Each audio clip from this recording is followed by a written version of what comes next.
mendengarkan podcast ini. 2 Timotius 4 ayat 7-8. Aku telah mengakhiri pertandingan yang baik, aku telah mencapai garis akhir, dan aku telah memelihara iman. Sekarang telah tersedia bagiku mahkota kebenaran yang akan dikaruniakan kepadaku oleh Tuhan, Hakim yang adil pada harinya. Tetapi bukan hanya kepadaku, melainkan juga kepada semua orang yang merindukan kedatangannya. Saudara-saudara yang kekasih, keselamatan bukanlah sekedar sebuah keyakinan masuk surga.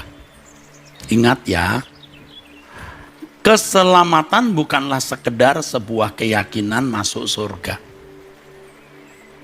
Keselamatan adalah kepastian seseorang masuk surga.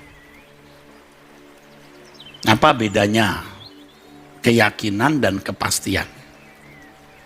Keyakinan lebih berorientasi pada pikiran, nalar. Tetapi kepastian berorientasi pada pengalaman konkret dalam kehidupan. Itulah sebabnya keselamatan bukan hanya diyakini. Bukan hanya diyakini. Tentu keyakinan harus ada, tetapi bukan hanya diyakini.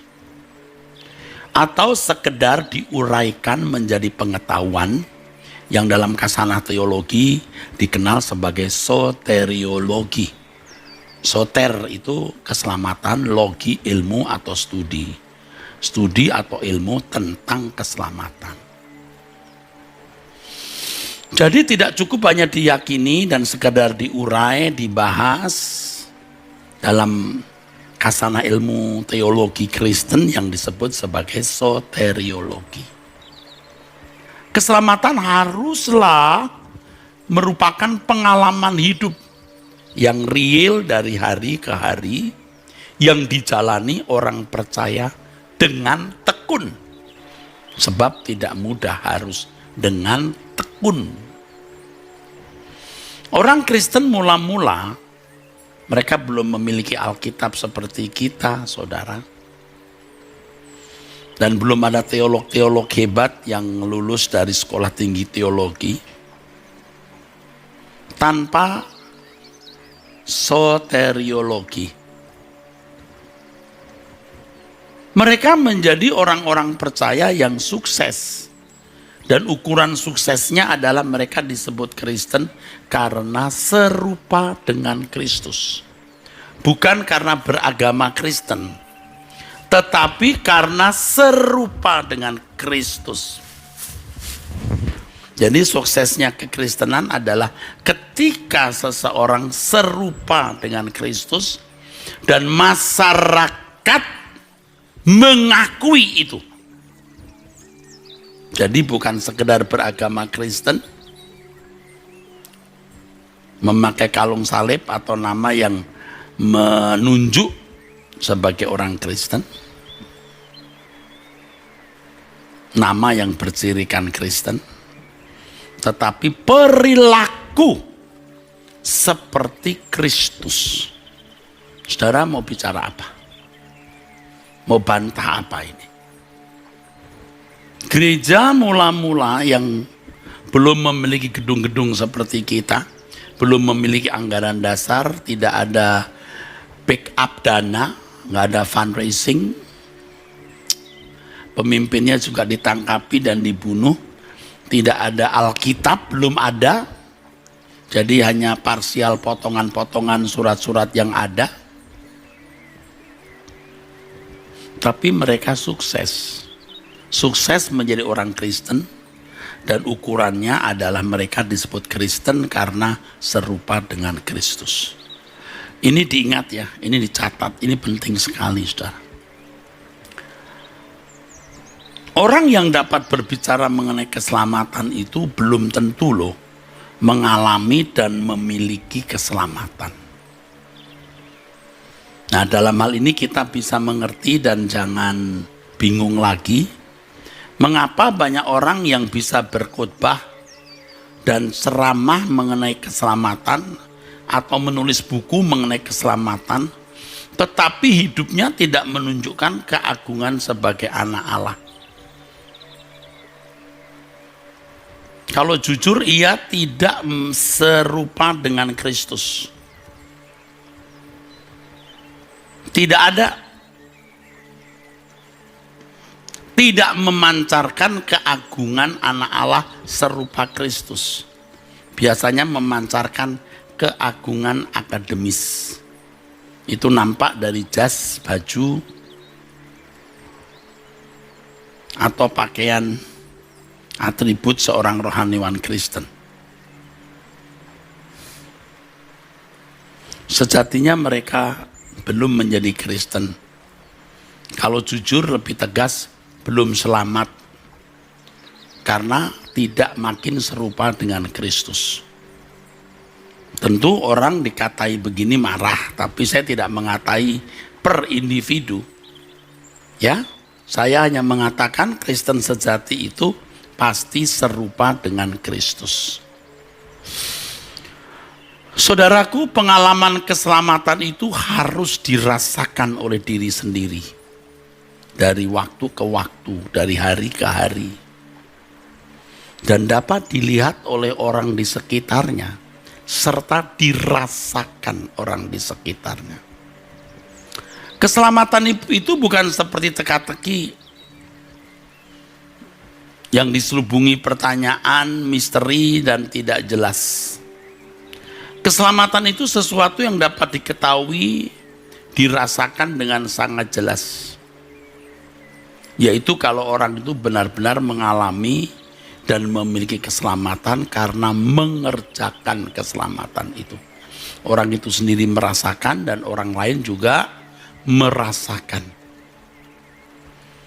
Orang yang mengalami dan mengerjakan keselamatan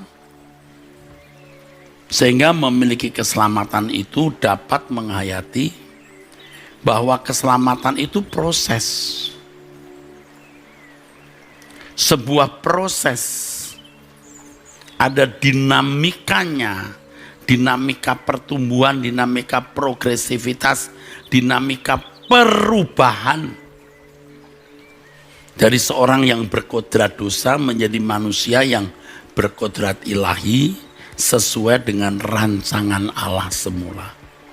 Ini tidak cukup dijelaskan sebenarnya. Sehebat apapun seseorang harus dialami, saudaraku. Dari proses perubahan tersebut, seseorang barulah dapat memiliki kepastian masuk kerajaan surga. Ya, dalam konteks Kristen baru mengerti bagaimana dirinya berubah itu, ya, baru mengerti layak tidak menjadi anggota keluarga kerajaan Allah. Saudaraku, kalau saya buat ilustrasi, siswa atau mahasiswa yang kuliah, siswa saja ya, kalau dia belajar ya benar sungguh-sungguh dari nilai matematik 5, 4, lalu belajar dari 0 terus, dia tahu aku makin ngerti nih. Yang dulu bingung sekarang tahu bagaimana mengurai soal-soal itu. Nah itu dia bisa menghayati pertumbuhan atau perubahannya. Dia mencari semua bank soal, dia berusaha untuk menjawabnya. Pokoknya tidak boleh ada satu soal pun yang dia tidak bisa selesaikan. Ya, dia tahu bahwa dia bisa. Ini kalau ujian, dia bukan yakin. Dia bukan hanya yakin lulus, dia tahu dia lulus. Karena pengalaman bagaimana mengerjakan soal-soal matematik itu, dan bertemu dengan beraneka pertanyaan, dengan berbagai soal-soal yang menjebak. Dia tahu bahwa dia bisa.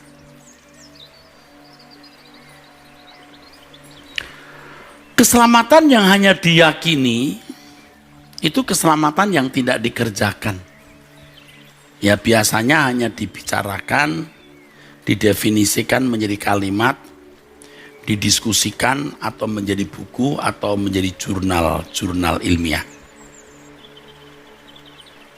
Tentu mereka ya hanya meyakini. Biasanya orang-orang seperti ini memahami keselamatan itu cenderung hanya sekedar terhindar dari neraka dan diperkenankan masuk surga. Mereka tidak memiliki kepastian masuk surga, tetapi keyakinan dalam pikiran dan berharap masuk surga. Tetap mengatakan saya yakin masuk surga, bisa. Tetapi mestinya keselamatan itu dialami, dimiliki, ya dikerjakan, ya, sampai dia pasti tahu. Sebab kalau hanya keyakinan itu masih spekulatif, untung-untungan. Mudah-mudahan, kiranya. Mestinya untuk masalah yang sangat penting dalam kehidupan, ini masalah kekekalan, kita tidak boleh gambling. Keselamatan harus menjadi sesuatu yang pasti. Ingat, kalau mobil kita belum tentu nabrak atau ditabrak diasuransikan, kenapa untuk kekekalan yang pasti kita akan alami, tidak kita usahakan jaminannya? Artinya kita serius memiliki kepastian. Kalau saudara asuransikan mobil kan punya kepastian. Ada yang menanggung. Kalau mobil sudah penyok kanan, penyok kiri, pasti bawa ke bengkel asuransi, 2 minggu keluar jadi mulus. Hilang klaim, dapat ganti. Pasti. Nah, untuk kekekalan jangan mudah-mudahan dong. Bagaimana caranya tidak spekulatif? Kerjakan keselamatanmu. Nah, Paulus dalam tulisannya mengatakan, sekarang telah tersedia bagiku mahkota kebenaran yang akan dikaruniakan kepadaku oleh Tuhan, hakim yang adil pada harinya. Ini pergumulan hidup Paulus dalam mengerjakan keselamatan. Sehingga ada tanda-tanda kehidupan yang sudah dirasakan sejak di bumi. Tanda-tanda kehidupan. Tema kita ini mempersiapkan kematian yang bermartabat. Dan tema khususnya hari ini, pertemuan ketiga, tanda-tanda kehidupan atau kematian di bumi. Saudaraku, tersedia bagiku mahkota kebenaran. Yakin? Tidak. Tahu? Kepastian. Bukan hanya yakin. Sekarang telah tersedia bagiku mahkota kebenaran. Dia tidak berkata, aku yakin. Enggak. Sekarang telah tersedia bagiku. Itu kepastian, saudaraku. Ya. Mahkota kebenaran. Tes dikaiosunes Stefanos. Stefanos itu Stefano, ya. Stephen sama Stephen itu artinya crown, mahkota. Dikaiosunes itu artinya kebenaran. Jadi tes dikaiosunes Stefanos artinya the crown of righteousness. The crown of righteousness. Mahkota ini pasti, saudaraku, terkait atau bisa terkait dengan yang dikatakan dalam 1 Petrus pasal 5 ayat yang keempat. The crown of glory. Tes doxis Stefanos. Ini juga yang disebut Tuhan Yesus dalam Yakobus, maksud saya dalam Wahyu pasal 2 dan Yakobus 1 ayat 12 sebagai the crown of life. Ton Stefanon tes zoes, mahkota kehidupan. Menarik di sini kata dikaiosunes, kebenaran. Ingat dalam Matius pasal 5 ayat 20, jika hidup keagamaanmu tidak lebih benar dari hidup keagamaan ahli Taurat dan orang Farisi, kamu tidak masuk surga. Kata hidup kebenaranmu itu teks aslinya adalah dikaiosunes, dikaiosune. Jadi Paulus mendapatkan mahkota kebenaran, the crown of righteousness. Ini menunjukkan kebenaran dalam perilaku. Kebenaran dalam perilaku. Ini menunjukkan Paulus sudah memenuhi kehidupan yang berkualitas perilakunya. Dengan hal ini Paulus dapat diakui oleh Allah sebagai telah mengenakan kebenaran. Kalau dia tidak mengenakan kebenaran, dia tidak layak memakai mahkota kebenaran. Kalau hidupnya penuh dusta, mahkota dusta. Tentu seorang sekelas Paulus sudah pantas mendapat pengakuan dari Bapa. Ini anakku yang kukasihi, kepadanya aku berkenan. Seperti pengakuan Allah Bapa kepada putranya Tuhan Yesus Kristus. Dan kalau kita ikut Tuhan Yesus, memiliki pikiran perasaan Kristus dan konsekuen mengenakan pikiran perasaan Kristus dan konsisten, tidak bisa tidak. Pengakuan itu juga pasti diterima oleh kita. Kita harus berambisi untuk ini. Harus serius. Paulus menerima mahkota kebenaran, dikaiosunes, kebenaran yang bertalian dengan tingkah laku. Ya, ini padanan kata dikaiosune ini, kalau saudara membaca Alkitab, Anda juga bisa menemukan di dalam Yohanes, saudaraku sekalian, ketika Tuhan Yesus mengatakan akulah jalan, Yohanes 14 ayat 6, jalan kebenaran, the truth, aletheia. Tapi aletheia lebih menunjuk kepada pengertian terkait dengan filosofi, kebenaran, mengenai pemahaman mengenai Allah. Menunjuk pemahaman mengenai Allah. Sedangkan dikaiosunes lebih menunjuk kepada perilaku. Paulus sudah memiliki mahkota itu, diakui dia mengenakan kebenaran. Diakui dia sudah mendapat pengakuan, ini anakku yang kukasih, kepadanya aku berkenan. Tapi memperoleh mahkota ini tidak mudah. Jangan berpikir kita menang karena Yesus menang. Oh bukan, Yesus menang menyediakan potensi supaya kita juga bisa menang seperti dia. Maka di dalam pernyataan yang mulia Tuhan Yesus kepada setiap jemaat di kitab Wahyu, Tuhan kita Yesus Kristus berkata, menanglah kamu seperti aku menang. Berarti ada perjuangan yang dialami orang percaya supaya mengalami atau memiliki kemenangan, saudaraku. Memperoleh mahkota kebenaran bukan hal yang mudah.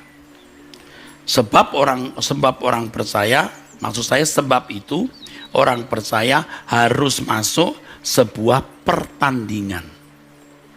Makanya dikatakan di dalam 2 Timotius pasal 4 ayat 7 dan 8 ini, aku telah mengakhiri pertandingan yang baik, aku telah mencapai garis akhir ya.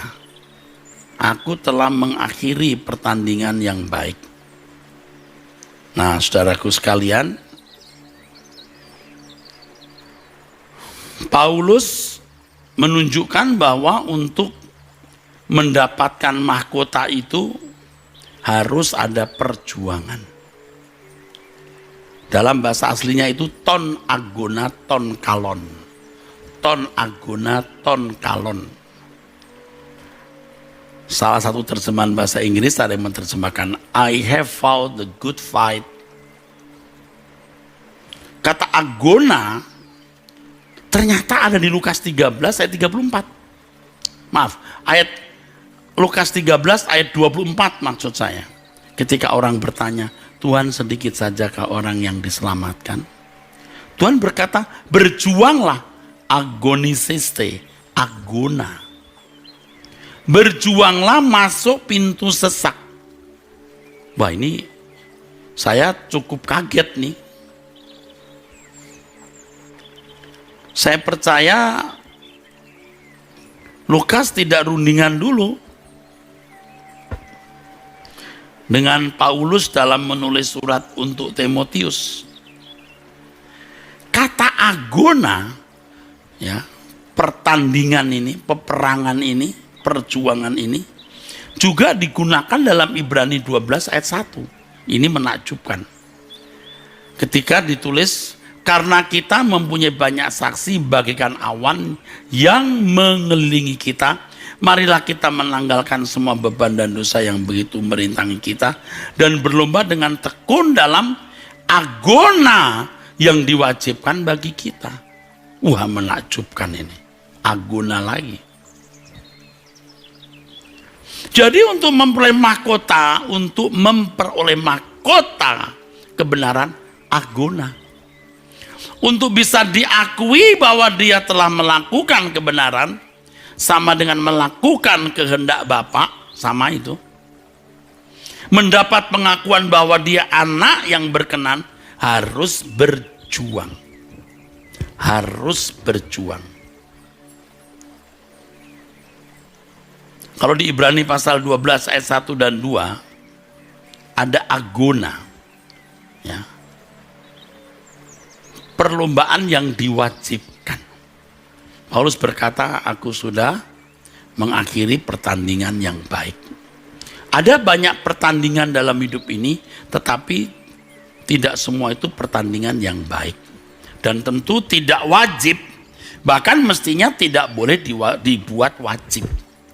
Pertandingan yang wajib adalah pergumulan bagaimana kita memiliki kehidupan yang sesuai kebenaran, sesuai kesucian Allah, sehingga mendapat pengakuan, ini anakku yang kukasihi, kepadanya aku berkenan.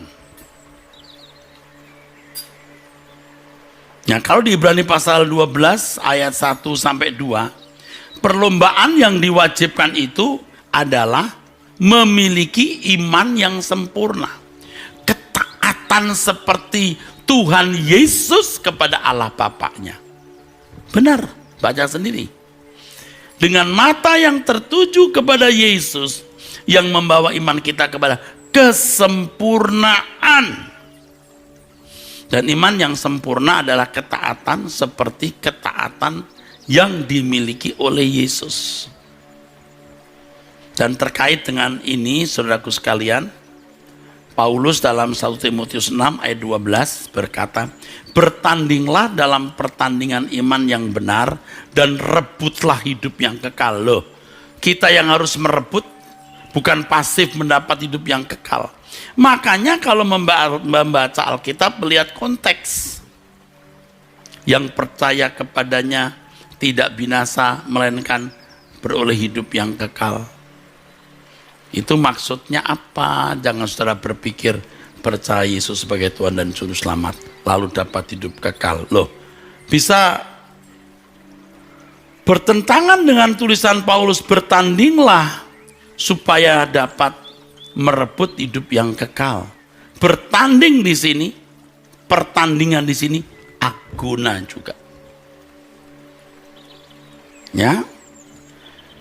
Saudaraku yang kekasih, sejak hidup di bumi kita ini, seseorang sudah memiliki tanda-tanda kehidupan atau tanda-tanda kematian. Nah, ini kalau orang tidak mempersoalkan kekekalan, ya wis tidak peduli apakah ada tanda-tanda kehidupan atau tanda-tanda kematian. Kita harus peduli, saudaraku.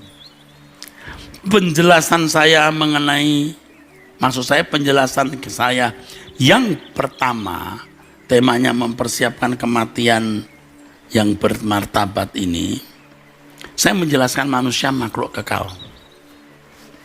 Dan saya bicara terus tentang kekekalan. Kita harus melihat apakah ada tanda-tanda kehidupan atau tanda-tanda kematian di dalam diri kita. Seperti Paulus yang berjuang untuk memiliki kebenaran Tuhan. Ia berjuang dan ia bisa memperoleh mahkota kebenaran. Sejak di bumi telah tersedia bagiku. Itu tanda-tanda kehidupannya sudah nampak. Itulah yang menjadi kemuliaan di dalam kerajaan surga. Maka tadi saya katakan the crown of righteousness. Itu terkait dengan the crown of glory. Mahkota kemuliaan.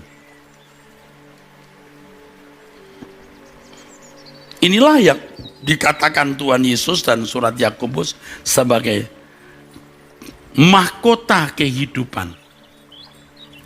Sejak di bumi sudah kelihatan itu.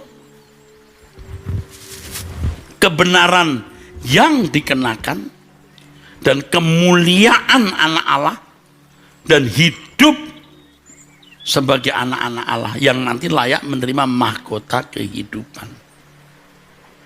Inilah nilai kemuliaan seseorang. Nah, kalau seseorang tidak peduli kebenaran, suka-suka mau buat apa, ya sudah, tidak bisa diajar lagi. Ia tidak layak menerima kemuliaan. Ia tidak layak memiliki hidup kekal, saudara. Tapi kalau kita peduli untuk mengerti kebenaran, apa yang Allah kehendaki untuk kita lakukan, maka kita sudah memiliki kemuliaan sejak di bumi. Tapi orang biasanya hampir semuanya, kemuliaannya pada gelar, pangkat, kehormatan, kekuasaan, mobil, rumah, penampilan, baju, arloji, sepatu, apapun yang dikenakan, perhiasan. Sejak hidup di bumi, saudaraku, harus nampak itu. Kebenaran yang berstandar Yesus yang kita kenakan, itu nilai kemuliaan seseorang. Itu tanda kehidupan. Itulah kekristenan yang sejati, saudara. Jadi kekristenan bukan sekedar keyakinan, tapi pengalaman konkret yang dialami dan dijalani. Namanya mengerjakan keselamatan, perjuangan. Dari kehidupan yang mengalami, ya, dan menjalani kekristenan yang benar, yang sama dengan mengerjakan keselamatan, maka dilahirkan buah, yaitu kepastian masuk surga, bahkan memperoleh mahkota. Kepastian. Kerjakan keselamatanmu dengan takut dan gentar. Tinggalkan dosa, belajar Alkitab, tekun berdoa tiap hari. Jangan bergaul dengan orang yang tidak membawa kamu kepada kebenaran Allah. Berjuang untuk hidup tidak bercacat, tidak bercela. Nah, itu melahirkan atau membuahkan kepastian masuk surga. Kalau bukan pengalaman, maka hanya menjadi keyakinan, bukan kepastian. Makanya saya ingatkan kepada mahasiswa sekolah tinggi teologi, kalau STT yang lain merasa tidak setuju atau tidak mau terima nasihat ini, ya paling tidak mahasiswa STT Ekumene, ya, jangan merasa sudah memiliki kepastian keselamatan hanya karena bisa berbicara mengenai keselamatan. Juga para teolog-teolog, saya ingatkan ini. Sebab faktanya jemaat hari ini yang sudah terbiasa dengan keyakinan dan itu dinyatakan sebagai standar normal. Sudah yakin selamat, ya benar-benar selamat. Ini penyesatan yang sudah berlangsung selama berabad-abad. Kalau bukan teolog dan pendeta, siapa yang mengajar itu? Makanya yuk kita sadar keselamatan bukan sekedar keyakinan, tetapi pengalaman real. Ya, Paulus mengatakan bahwa mahkota kehidupan itu diberikan Tuhan, hakim yang adil. Wah, pakai ada kata hakim yang adil.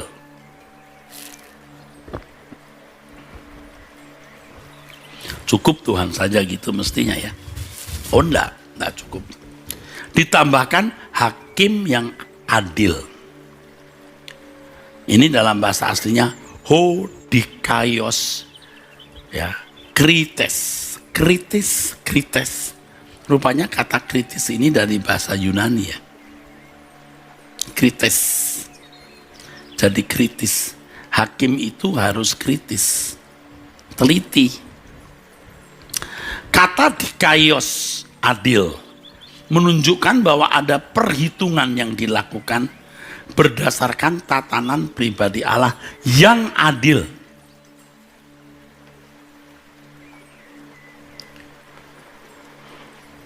Jadi Allah pasti tidak sekedar menentukan, tapi menilai.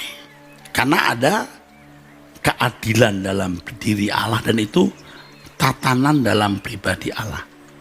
Dalam 1 Petrus 1 ayat 17 disebutkan bahwa Allah menghakimi tanpa memandang muka. Dalam teks aslinya terdapat kata aprosopoleptos yang artinya without respect of persons. Without respect of persons. Juga bisa berarti impartially, yang artinya tidak memihak. Without respect of persons, tidak menghormati siapapun, tidak pilih kasih, tidak memandang rupa, tidak melihat orang, tapi melihat perbuatannya. Wah, ini supaya ketika dia memberi mahkota kebenaran, dia bukan lihat muka, lihat perbuatan. Kalau perbuatannya dalam kebenaran diberi. Saudara berkata begini, ini banyak orang Kristen. Saya tidak punya kebenaran, Yesus yang memberi kebenaran kepada saya. Ini teolog-teolog mengajarkannya begitu. Yesus jelas menebus kita, harus tidak bercela, tidak bercacat. Penebus itu harus tidak bercacat, tidak bercela. Namun demikian dia memikul dosa kita. Kalau penebus juga berdosa, ya tidak bisa memikul dosa orang lain. Dia harus tidak bercacat, harus benar. Nah, kita yang ditebus oleh Tuhan Yesus, saudaraku, harus menjadi benar. Kalau tidak, berarti kita tidak mau diselamatkan. Makanya harus dimuridkan. Bahkan sebelum Injil diberitakan, seperti khotbah saya hari Minggu, persiapkan jalan bagi Tuhan, siapkan hatinya, bertobat. Memiliki hati yang sedia untuk menghasilkan buah-buah pertobatan. Jadi sebenarnya saya itu pusing melihat orang yang berkata bahwa perbuatan baik tidak diperhitungkan. Sebab keselamatan bukan karena perbuatan baik. Padahal kalau saudara membaca Alkitab, semua orang dihakimi berdasarkan perbuatannya. Loh, jelas gitu kok. Masih nggak mau ngerti.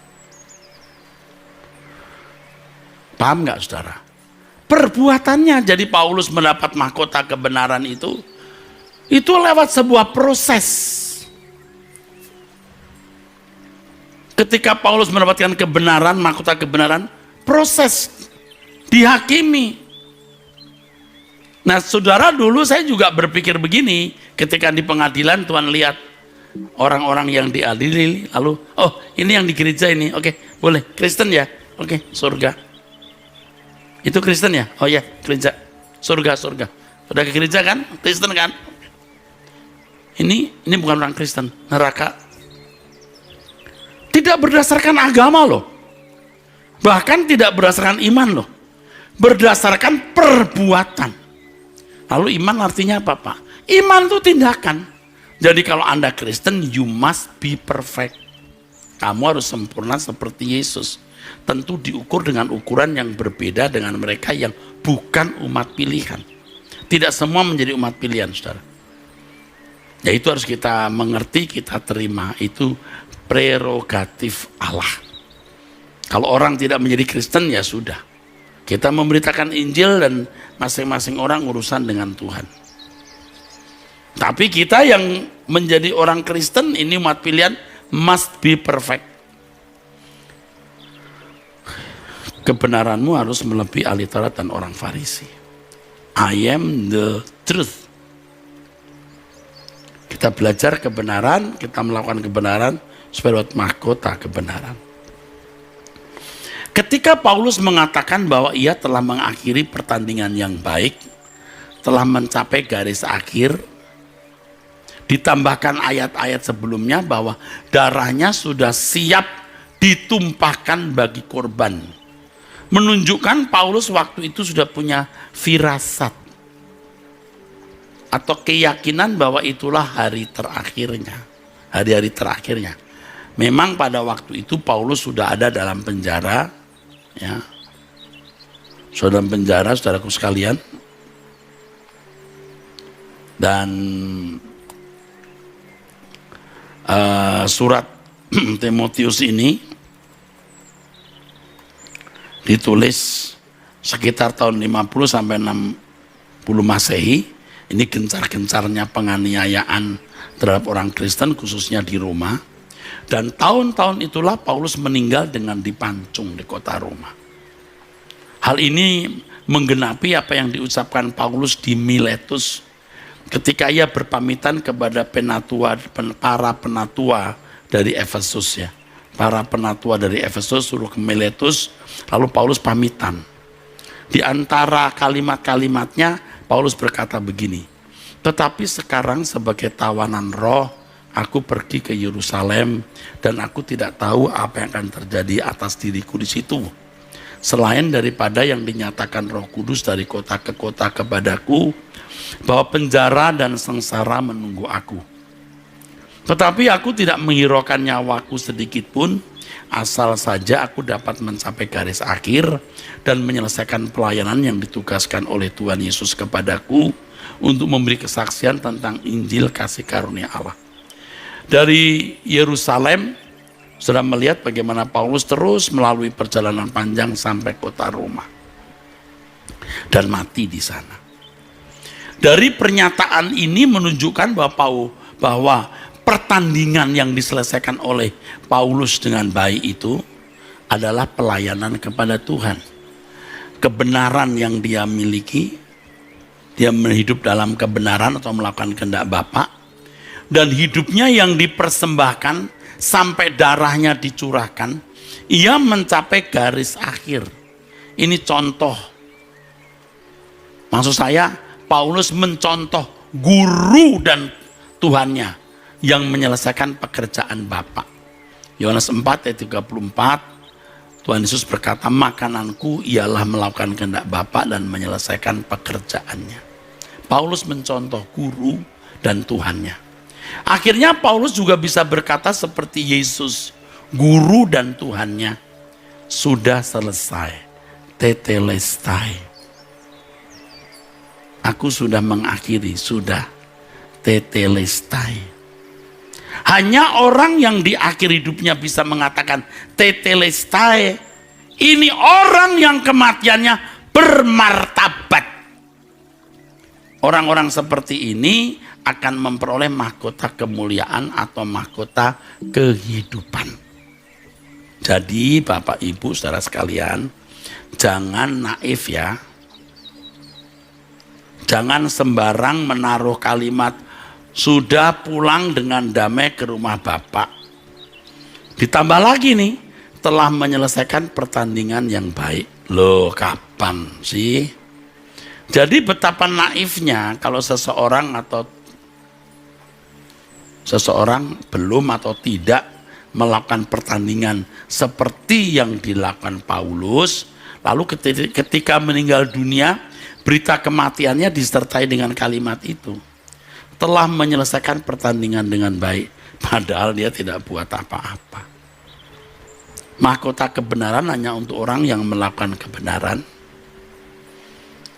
Pertandingan bisa berakhir, yaitu ketika seseorang sampai akhir itu setia, sampai tuntas. Paulus berkata, aku tahu apa tugasku dan aku telah menyelesaikannya. Dengan pemberitaan suara kebenaran di pendalaman Alkitab ini, suara kebenaran ini, maka tulisan telah pulang dengan damai ke rumah Bapa dan telah menyelesaikan pertandingan yang baik, dikembalikan kepada harga yang sesungguhnya. Itu bukan murahan, bukan murahan.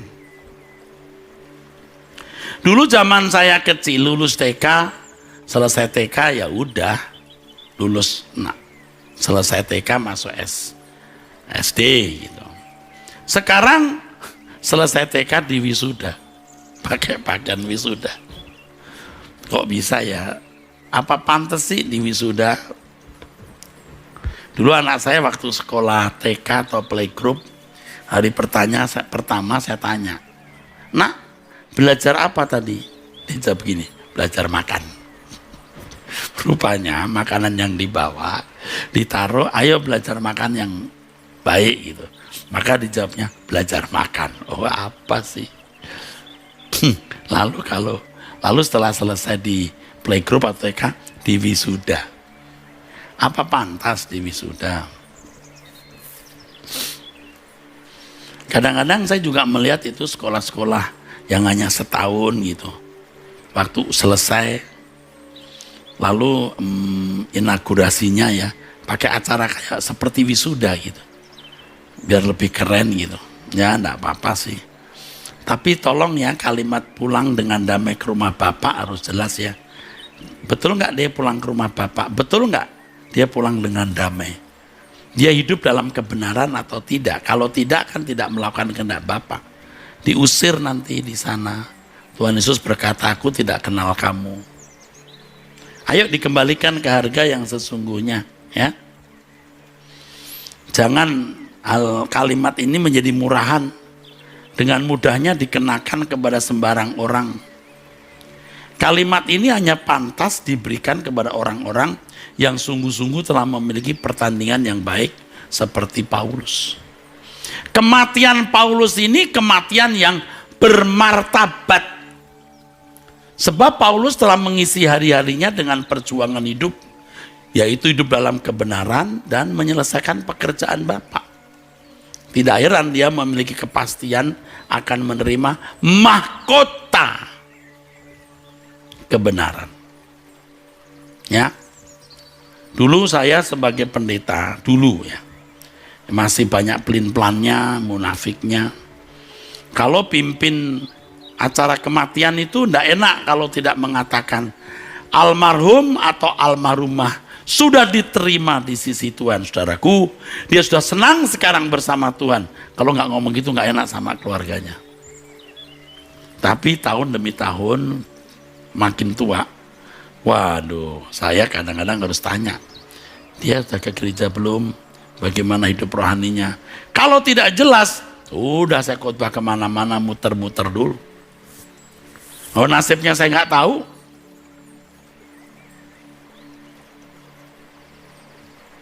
Harga mahkota kebenaran adalah seluruh kehidupan yang dipersembahkan tanpa batas. Jadi kalau mau meninggal, lalu pesan, tolong ya, nanti kalau aku meninggal tulis ya, telah pulang dengan damai ke rumah Bapak, aku sudah menyelesaikan pertandingan. Kalau mau pesan begitu bayar sekarang. Bayarnya bukan nanti, you bayar hari ini.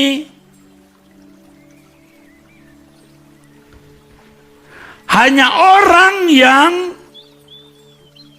membayar harganya segenap hidup mengabdi kepada Tuhan, itu baru boleh ada tulisan telah pulang dengan damai ke rumah Bapak, mengakhiri pertandingan baik, telah mengakhiri pertandingan yang baik, telah mencapai garis akhir, dan telah memelihara iman. Boleh. Dan kematian orang yang bermartabat itu orang yang sudah membayar harganya. Paham ya saudara? Makanya Yuk kita bertobat. Saya juga mau bertobat terus ya. Aduh, saya masih kadang-kadang salah, sakit. Aduh, kalau bikin salah sakit. Aduh Tuhan. Kata satu yang saja kita ucapkan, bercanda yang tidak perlu. Aduh, kenapa bikin salah? Kita mau bertobat terus. Amin. Tuhan memberkati.